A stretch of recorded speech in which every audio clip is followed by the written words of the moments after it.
من حاز العلم وذاكره صلحت دنياه وآخرته من حاز العلم وذاكره صلحت دنياه وآخرته فأدم للعلم مذاكرة فحياة العلم مذاكرة فحياة العلم مذاكرة.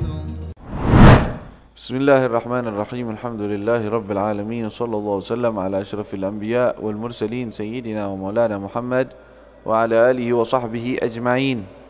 من كتاب سفينة النجاة للشيخ سالم بن سمير الحضرمي نفعنا الله به وبعلومه في الدارين آمين. قال فصل فروض الغسل اثنان النية وتعميم البدن بالماء. Setelah kita selesai membahas mengenai hal-hal yang mewajibkan mandi, ya, dengan hal-hal tersebut seseorang itu wajib mandi. Dan kita sudah bahas mengenai 6 perkara tersebut yang mewajibkan mandi. Dan kita bahas juga mengenai al-mujahid, ya, itu yang berperang di jalan Allah Subhanahu wa taala, orang yang syahid.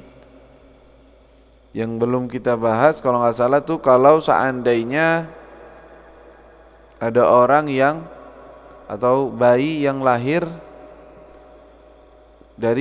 dalam keadaan tidak hidup, keguguran, apakah wajib dimandikan? Tidak. Ya, kalau mayit orang meninggal dunia wajib dimandikan. Baik, kalau ada bayi dalam kandungan sudah mati dalam kandungannya, apakah juga wajib untuk dimandikan atau tidak? Maka hukumnya as-sigtu kal kabiri fil wafati in dhaharat amaratul hayati aw ikhtafat fa fihi lam aw ikhtafat والسكت كالكبير في الوفاة إن ظهرت أمارة الحياة أو اختفت فخلقه قد ظهر فامنع صلاة ما سواها اعتبر. Jadi kalau seandainya ada anak bayi meninggal dalam kandungan, kalau dia itu lahir pertama, kalau dia lahir masih ada tanda-tanda hidup, masih nafas, maka terus meninggal, maka hukumnya persis seperti orang dewasa. Diapakan? Dimandikan, dikafankan, disolatkan, ya, dan dikubur. Adapun kalau dia itu meninggal di dalam perut, kita lihat bentuk badannya sudah kelihatan belum? Kan kalau dia di atas 4 bulan biasanya sudah terlihat ada bentuknya. Maka tidak diwajibkan sholatnya, tidak diwajibkan sholat. Au ikhtafat wa khalquhu qad dhahara famna' salatan, tidak disolati. Tetapi yang lainnya wajib dimandikan dan dikafankan dan dikubur. Tapi sholat enggak, karena dia enggak pernah hidup di dunia, enggak perlu disolatin, sudah kelas, ya. Walaupun tadinya hidup waktu di perut ibunya, tapi pas lahir udah meninggal. Bentuknya ada, kelas. Fafihi famna' salatan, tidak disolati. Tetapi yang lain dimandikan, dikafankan dan dikubur.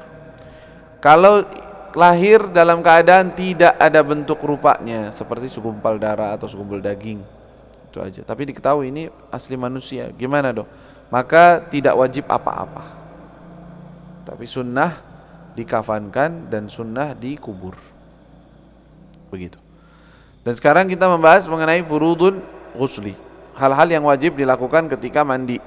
Kalau tidak, maka mandinya tidak sah. Yang pertama apa? An-niyatu, niat. Yang pertama wajib niat.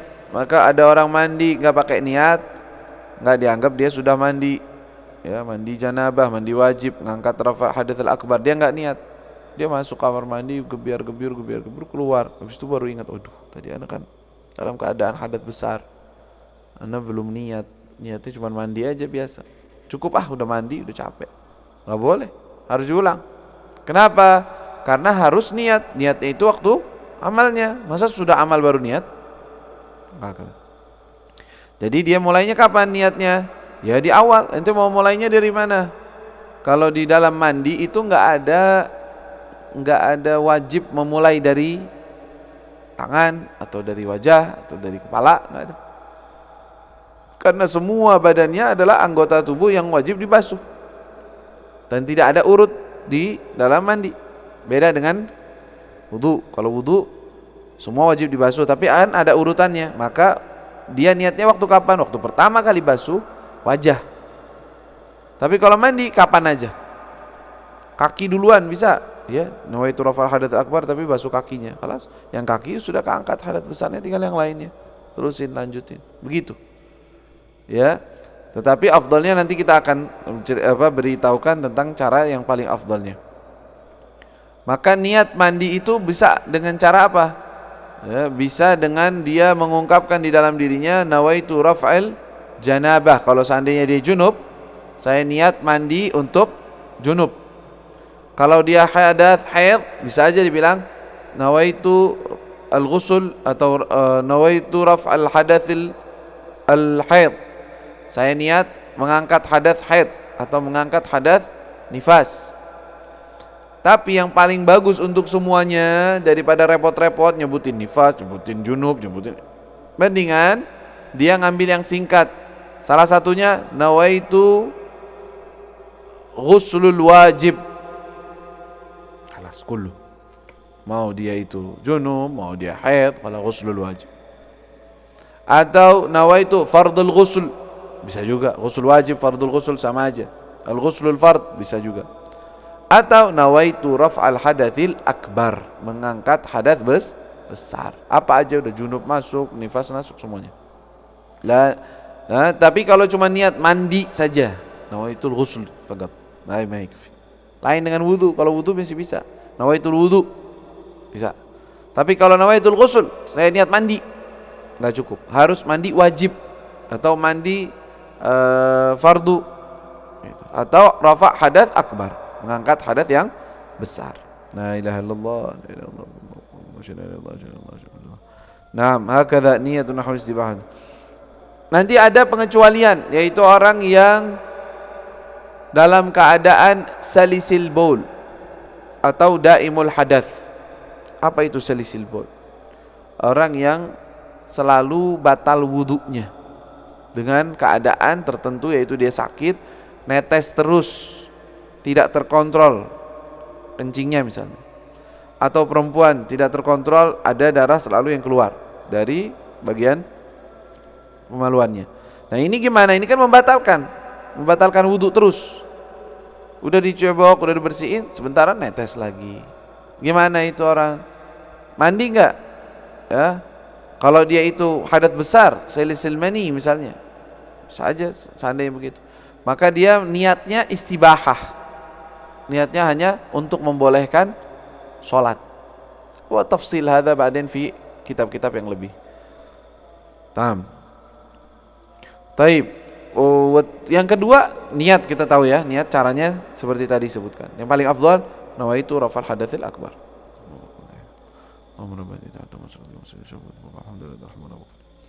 Nah,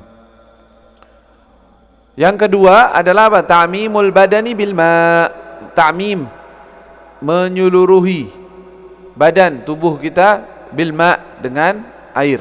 Artinya harus seluruh tubuhnya terkena daripada siraman air. Dan sifatnya harus ghusl ya, bukannya diusap. Bisa dilap, tapi dibasuh, dialirkan seluruh badannya. Maka nggak boleh ada yang ketinggalan, mau rambut, mau kuku, mau yang di bawah kuku, mau di bawah pecahan ya, ataupun retakan, ataupun apa belahan-belahan yang ada di kaki misalnya. Tidak boleh ada sesuatu yang tertutupi sama sekali.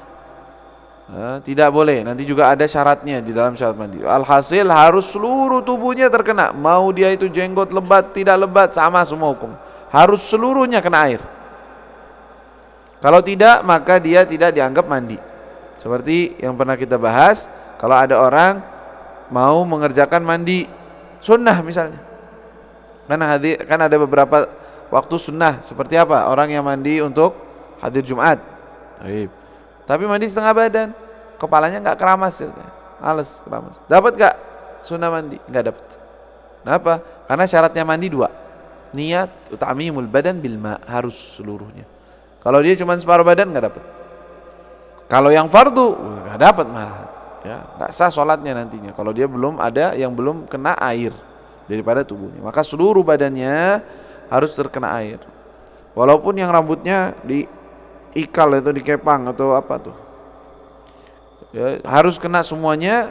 Ya sekiranya dia tahu bahwa meresap airnya ke bagian dalam rambut tersebut, seluruhnya harus kena. Kalau tidak maka tidak sah. Allahumma shalli ala sayyidina Muhammad. Kemudian setelah kita tahu, jadi gampang, yang namanya mandi gak susah-susah banget, cuma niat aja penting mandi, khalas. Seluruh badannya harus terkena air, khalas. Itu aja cukup, tidak sulit. Sunnah di dalam mandi bagaimana? Sunnah di dalam tata cara mandi. Ada beberapa sunnah yang dianjurkan ketika mandi, hendaknya dicatat dan diamalkan. Yang pertama, mandinya dalam keadaan berdiri, lebih afdal dibandingkan mandi dalam keadaan duduk. Berdiri dalam mandi. Kedua, istiqbalul qiblah, kalau bisa ngadep ke kiblat, fahuwa afdal, menghadap kiblat.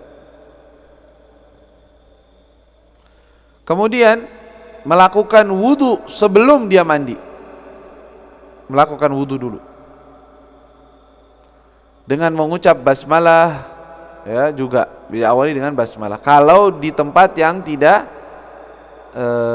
makruh, kalau di dalam kamar mandi yang seperti sekarang nggak boleh atau makruh. Kenapa? Karena itu tempat kita juga buang air besar di situ, buang air kecil di situ. Kalau dia tempat khusus mandi, maka bismillah nggak apa-apa, nyebut nama Allah, bismillahirrahmanirrahim, berdoa nggak apa-apa. Kemudian juga memperhatikan bagian-bagian lipatan-lipatan tubuh itu. Dan disunahkan juga di dalam mandi adalah ad-dalk, yaitu menggosok seluruh bagian tubuhnya. Jadi digosok semuanya, jangan disiram saja, gosok. Kenapa? Karena ada pendapat ulama juga yang mewajibkan hal tersebut. Kemudian at-tathlith, disunahkan di dalam mandi juga melakukannya siramannya 3 kali. Nanti kita akan urut dari mana awalnya nanti, tapi ini secara umumnya dulu. Kadzalik tertib af'alihi, melakukannya dengan tertib. Apa tertibnya? Kita akan bahas. Bagaimana cara tertib pertama? Bi an yaghsila kaffain. Pertama, sebelum waktu pertama mau mandi, basuh atau membersihkan kedua telapak tangan. Sudah?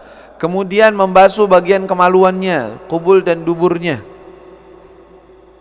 Kubul, ini mandi hadas besar. Kubul dan duburnya dibersihkan atau dia sekalian buang air kecil. Sudah? Diniatkan. Sebagian ulama mengatakan langsung diniatkan hadas, mengangkat hadas besar untuk bagian kemaluannya. Niat mengangkat hadas besar khususnya juga di awal daripada kemaluannya itu, sehingga apa? Dia nggak perlu lagi nanti menggosok bagian kemaluan lagi, kena air lagi, atau dia menyentuhnya karena sudah terkena. Dan khususnya dalam keadaan jongkok, agar bagian-bagian yang takutnya tidak terkena bisa sudah terkena, maka dia nggak perlu duduk lagi. Jadi bagian kubul dan dubur diniatkan rafa hadath akbar.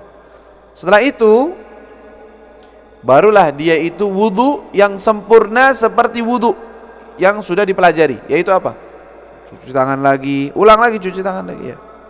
Kemudian kumur-kumur, istinsyak, nawaitu rafal hadatsil al-asghar atau nawaitu tahara wudu, bisalah boleh wudu kamilan. Kemudian setelah itu yafidul ma' 'ala ras. Pertama kali disiram, diguyur adalah kepala. 3 kali diguyur. Tentunya nggak usah jubiur begitu, jangan. Ya, itu akhirnya nggak maksimal. Kalau ngambil air nyiram itu sedikit aja, kucur gitu. Sambil tangan kiri kita menggosok bagian rambut, ya, menggosok bagian wajah, bagian ini, bagian leher, bagian semuanya di kepala, dikucur, jangan dilempar. Kalau ente lempar begitu, biur, mana kapan mau basuhnya, kapan ininya, habis duluan airnya, akhirnya ente boros dalam menggunakan air. Karena orang yang kalau mandi dengan adab seperti ini, itu bisa setengah ember cukup buat dia mandi. Cukup mandi dengan sunnah-sunnah, setengah ember. Ya, yang biasa kalian pakai embernya. Dia ambil airnya, jangan buru-buru biur gitu, enggak. Siram pelan-pelan sambil digosokkan. Itu sambil nyiramin ini pelan-pelan di sini. Ya, bagian telinganya, bagian sampingnya, semua dibasuh. Sudah selesai, 1 kali diambil lagi, 2, 3. Sudah dianjurkan ngambil air sedikit, taruh di bagian kupingnya, di telinganya, daun telinganya, karena ini kan bagiannya agak-agak ada lipatannya, takutnya nggak kena, maka ditaruhkan seperti ini. Jangan diambil begini, karena masuk semua airnya ke telinga, ganggu. Lebih baik dia yang datengin telinganya. Sudah, begitu juga ngambil dengan tangan kirinya di bagian kirinya. Berarti dia selesai membasuh bagian kepala. Kemudian ambil air lagi. Ya, dia membasuh bagian kanannya. Sambil tangan kirinya menggosokkan, dan dia bagian kanan yang depan. Ya. Terus sampai bawah. Dengan siraman itu yang pelan-pelan, biur. Jangan gitu. Ambil air, siram sambil gosok, terus sedikit sampai bawah. Begitu engkau lakukan 3 kali. Kemudian bagian belakangnya difokuskan, bagian belakang dan tangannya, ya, diulang lagi ke sini, lalu digosok tangannya. Bagian belakangnya itu disiram, bagian belakangnya, dan digosok sambil sebisanya digosok bagian belakang sampai bawah, depan, lalu belakang. Kemudian ngambil lagi bagian kirinya, ya, disirami bagian kiri, disirami sedikit, lalu digosok, ditaruh itunya, gosok dulu misalnya, ya, lalu bagian kirinya digosok sampai bawah, bagian depan, kemudian bagian belakangnya. Dengan ini apa? Selesai. Mandi. Tuh lihat berapa gayung debak. Dengan sunnah-sunnah. Kalau seandainya 3 kali pun sudah selesai. Berapa kali cidukan selesai dia. Ya, dan dia rapi semuanya. Ya, semuanya secara menyeluruh sudah mendapatkannya. Ya, jangan mandi cuma biur. Baru gosok. Ini apa ente? Mana yang digosok, mana yang disiram, mana ini? Kok begitu? Enggak seperti itu. Wa hadza alladzi qulna, ini yang tadi kita gambarkan, mandi dengan cara seperti itu adalah mandinya Nabi Muhammad sallallahu alaihi wasallam. Hakadza kana Nabi sallallahu alaihi wasallam yataghassal. Dan yufidh al ra'si. Rasulullah menggosoknya kepalanya dulu. Kemudian bagian tangannya sebelah kanan, bagian badan sebelah kanannya beliau, bagian sebelah kirinya beliau. Sallallahu alaihi wasallam. Enggak ribut, enggak berisik, enggak gebiar-gebiur, irit airnya dan maksimal di dalam mandinya. Yakin semuanya udah kena, semuanya udah kegosok, semuanya udah kena. Dan diusahakan ketika seperti itu jangan menyentuh lagi bagian kemaluan. Kenapa? Kalau nggak batal wudunya, akhirnya wudu lagi. Kan tadi ente udah wudu, udah itu wudunya udah pakai. Jadi setelah mandi, anak kan belum pakai sabun, ya usahakan bagian kemaluan mungkin disabunin dulu pertamanya, nanti atur dah. Ya.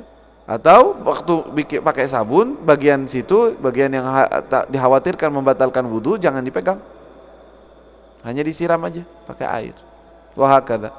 Ya, ini adabnya orang yang melakukan mandi. Wahada lirajul wal mar'ah, sama. Kemudian ada beberapa hal yang dimakruhkan di dalam mandi. Ya, mandi itu ya tadi itu boros dalam menggunakan air itu makruh. Ya, lebih dari 3 kali kalau tidak ada perlu itu juga makruh. Kalau seandainya mandinya. Dan hukum ketika menggunakan shower misalnya jenis guyuran yang udah ada, ya udah sama aja. Nanti basuh bagian kepala dulu, fokuskan, lalu bagian kanan, bagian kiri, belakang, depan, belakang. Atau bagian kanan, depan, belakang, kiri, baru depan, belakang. Ya. Kemudian kalau seseorang dalam keadaan junub, ada hal yang makruh dilakukan bagi orang yang junub. Ya. Dan juga sama ini hukumnya seperti orang yang haid yang sudah berhenti haidnya tapi belum mandi. Haidnya udah berhenti, atau nifasnya udah berhenti tapi belum mandi. Ini juga makruh bagi dia. Tapi kalau lagi haid makruh nggak ini? Enggak makruh. Nah, gimana lagi? Masa 7 hari dia nggak makan? Nanti akan bahas gitu. Pertama, yang makruh bagi orang yang junub adalah apa? An-naum, tidur. Jadi orang dalam keadaan junub dia tidur, itu makruh. Tapi cara menghilangkan makruhnya gimana biar nggak makruh tidurnya? Kalau nggak dia mandi atau minimal dia wudu. Wudu dulu. Kalau udah wudu, kelas la yukrah al-ghusl. Kadzalika al-akl, begitu juga makan. Bagi orang yang junub makruh hukumnya. Ya, lebih baik mandi dulu atau wudu tadi sama. Kalau dia wudu sudah nggak apa-apa. Sama makan dan minum ya.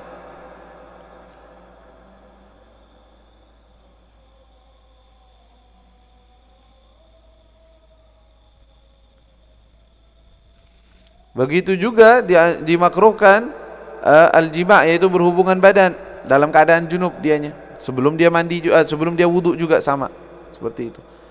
Begitu juga makruh menggunting atau memotong sebagian daripada tubuhnya seperti rambut atau kukunya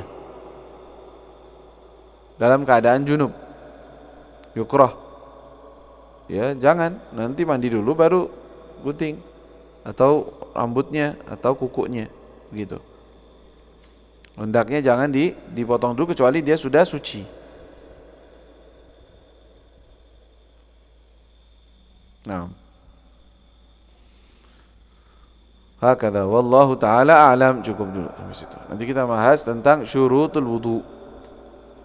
Nah.